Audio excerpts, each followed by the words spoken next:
Disabled veterans are expected to receive a larger VA payment in 2027, and current estimates suggest it could be one of the biggest annual increases in recent memory. But before you celebrate, there's something you need to know. While the headline numbers look impressive, many veterans won't actually receive the full increase. The difference comes down to a few overlooked rules that can quietly reduce your monthly payment, and that's exactly what we're going to break down today. So in this video, I'm going to tell you exactly how big the 2027 raise is shaping up to be when it is actually decided.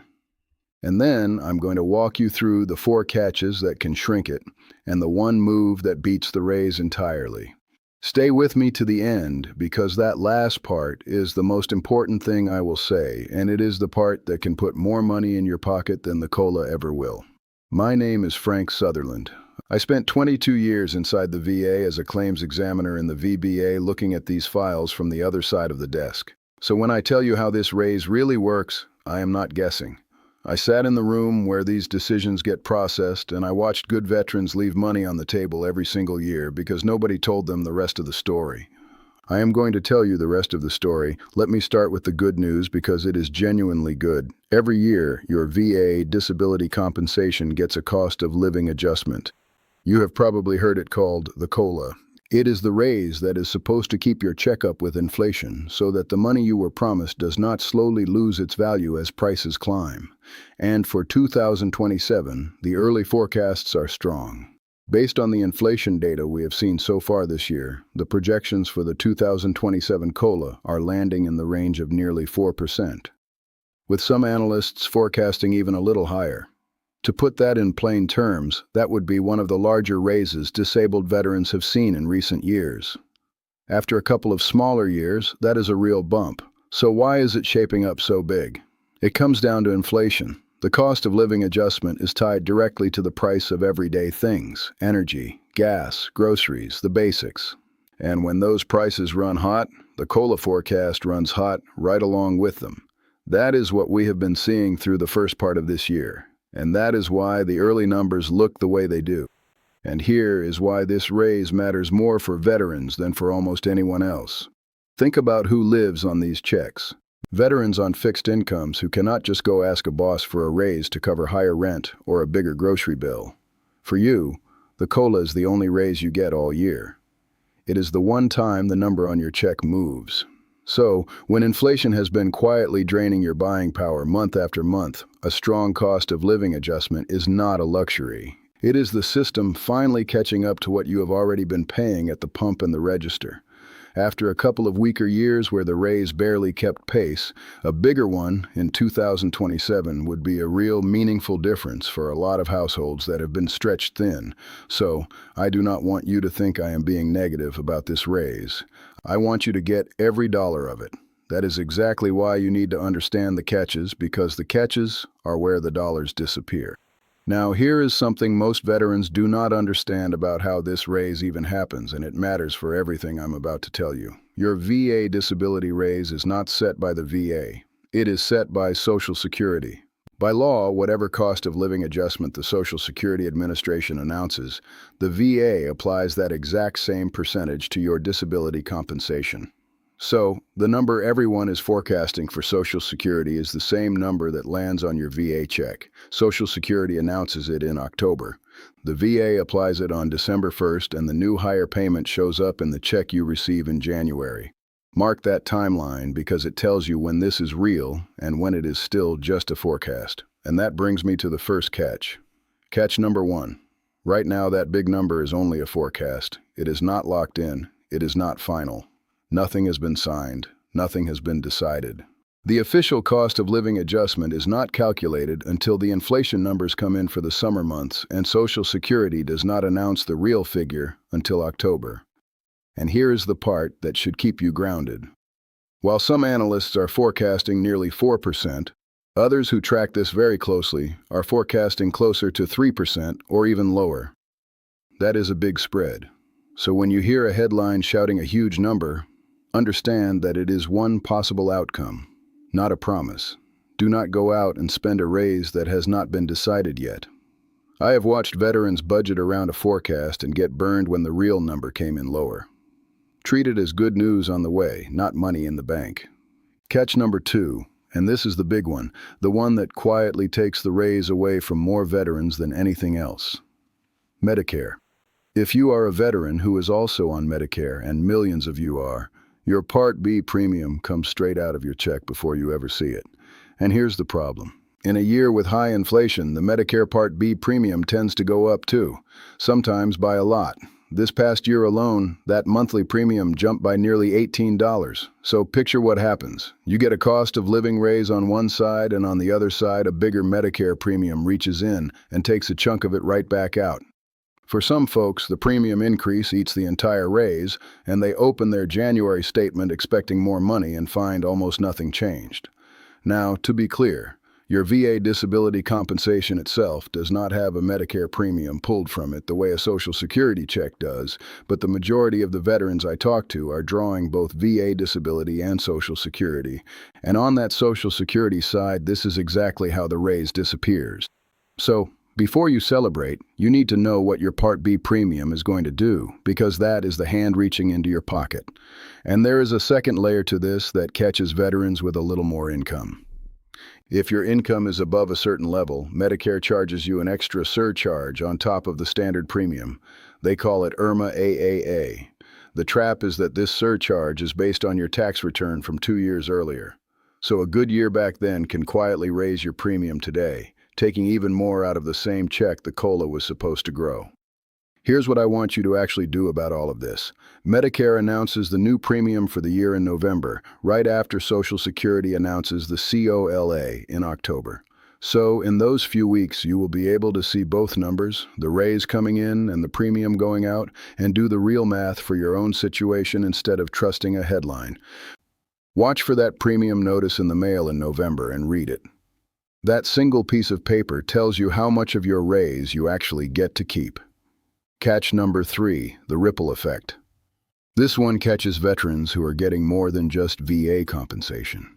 If you also receive Social Security disability, or you are on a needs-based program like SSI or the VA needs-based pension, your total income matters.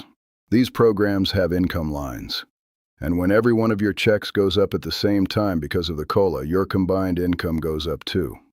And for some veterans, that can push them over a line, reduce a needs-based benefit, or change what they qualify for.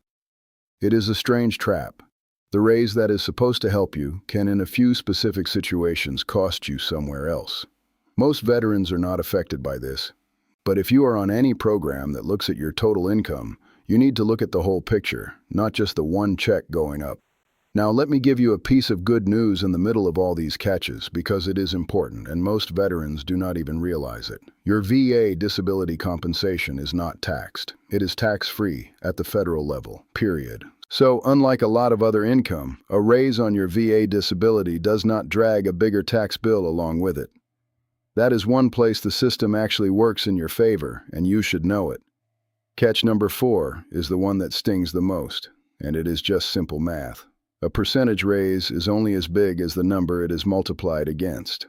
If you are rated at a lower percentage with a smaller monthly payment, then even a strong COLA only adds a small amount to your check because a percentage of a small number is a small number. The veterans who see the biggest dollar increases from this raise are the ones with the higher ratings and the larger monthly payments. So if your rating is lower than it should be, you are not just losing money today.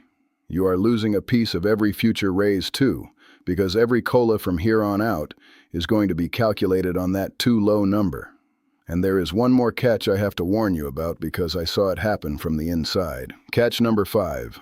Even after the raise is announced in October and applied on December 1st, you do not see it until that January payment. And when it lands, do not just assume it is correct. Systems make mistakes. I watched accounts where the new rate did not post correctly, where a dependent was dropped, where the math came out wrong, and the veteran never noticed because they were not looking. So when your January statement arrives, pull it up and actually check it. Take whatever percentage was announced, apply it to your old payment, and confirm the new number matches. If it does not, that is not a small thing. You call and you get it fixed because an error in January is an error you will keep paying for all year long. And that is exactly why the most important thing I can tell you today has almost nothing to do with the COLA at all. Here it is. A higher rating beats any cost of living raise every single time. And it is the one part of this whole equation that is actually in your control. You cannot change what inflation does. You cannot change what Medicare charges. You cannot change the percentage Social Security announces in October. But you absolutely can make sure that whatever that percentage turns out to be, it gets applied to the highest, most accurate rating you are entitled to, because the raise lands on your base payment. If your base is wrong, the raise is wrong too. So while everyone else is sitting around waiting on a forecast, here's what I want you to actually do starting this week. First, pull out your rating decision and look at it honestly. Has your condition gotten worse since the day they rated you? Back, knees, hearing, breathing, mental health, any of it. If you are worse today than you were when they last looked, you may be owed a higher rating, and you have every right to file for an increase. The VA is not going to call you and offer it. You have to ask. But asking is not enough on its own. And this is the part I really need you to hear, because it is where claims live and die. The VA decides your rating on the evidence in your file, not on how you feel and not on how much you have suffered. So the increase goes to the veteran who brings the proof. That means current medical records that show how bad the condition is today. It means where it fits. A properly filled out disability questionnaire from a doctor describing your limitations in the VA's own language. And for a new condition you are connecting to your service, it means a nexus, a medical opinion that links it back. I watched two veterans with the exact same injury get two completely different ratings, and the only difference was that one of them documented it and the other one just described it. Build the file. The file is what gets paid. Second, think about secondary conditions. This is where I watched the most money get left behind during my years inside the VBA. One service-connected condition very often leads to another. A bad back leads to depression. Tinnitus leads to migraines. A bad knee changes the way you walk and damages the other hip. Those secondary conditions can be service-connected and rated, and they can raise your combined rating, which raises your payment, which raises every COLA you will ever get on top of it. Third, if you cannot work because of your service-connected conditions, look into being paid at the 100% rate through what is called individual unemployability, even if your combined rating is not at 100. A lot of veterans qualify for that and never apply. And if you are already rated high and you have certain serious losses, ask about special monthly compensation, an extra payment that stacks on top of your regular rating. It is one of the most underused benefits in the entire system, and you have to ask for it by name. And let me clear up one thing that confuses almost every veteran and costs them money, because it ties directly back to this raise. The VA does not add your ratings together the way you would expect. If you have a 50% and a 30%, that is not 80%. The VA uses its own combined rating math, and it works against you. So each new condition adds less than you think. That sounds like bad news, but here is why it matters for the COLA. It means getting from, say, 90% up to 100% can take more than people realize. And that final jump is often the biggest dollar increase of your life, because the 100% rate is significantly higher. So if you are sitting at 80 or 90%, that is not the finish line. Closing that gap before the raise hits is worth more to you than the COLA itself. And fourth, you do not have to do any of this alone. And you should never pay someone a cut of your back pay to do it. A real accredited veteran service officer will help you file for free. Use them. Now, let me show you how all of this comes together with a simple example. Picture two veterans on the same street, both getting the same COLA next year. The first one hears the forecast, gets excited, and waits for January. His Part B premium goes up, eats most of the raise, and his rating is sitting 2 notches lower than his health actually warrants. So the small raise he does keep is calculated on a number that was too low to begin with. The second veteran does something different. Before the raise ever hits, he files for the increase he was owed, adds a secondary condition his doctor connected, and gets his rating corrected. Now, when that exact same percentage lands, it lands on a much bigger base, and his real raise is several times larger than his neighbor's. Same COLA, same street, completely different outcome. The only difference was that one of them treated his rating as the thing that mattered, and the other one waited on a headline. That is the whole lesson. The COLA is coming, and it may well be a strong one. That is good, but a forecast is not a plan. The veterans who win in 2027 are not the ones who guessed the percentage right. They are the ones who made sure their rating was correct before the raise ever arrived, who knew what Medicare was going to do, and who did not spend a number that had not been decided yet. So do not just wait on October. Use the months between now and then. Get your rating right. Check your premiums. Know your real number, because when that raise finally lands, you want it landing on every dollar you have earned, not a penny less. If this helped you understand what is really coming in 2027, do me a favor. Share it with another veteran. Most of them are only hearing the headline, and the headline is only half the story. You might be the one who tells them the rest. And if you want me to keep breaking these down, the real numbers, the real catches, the moves that actually put money back in your pocket, subscribe and turn on the bell so the next update finds you. I will see you in the next.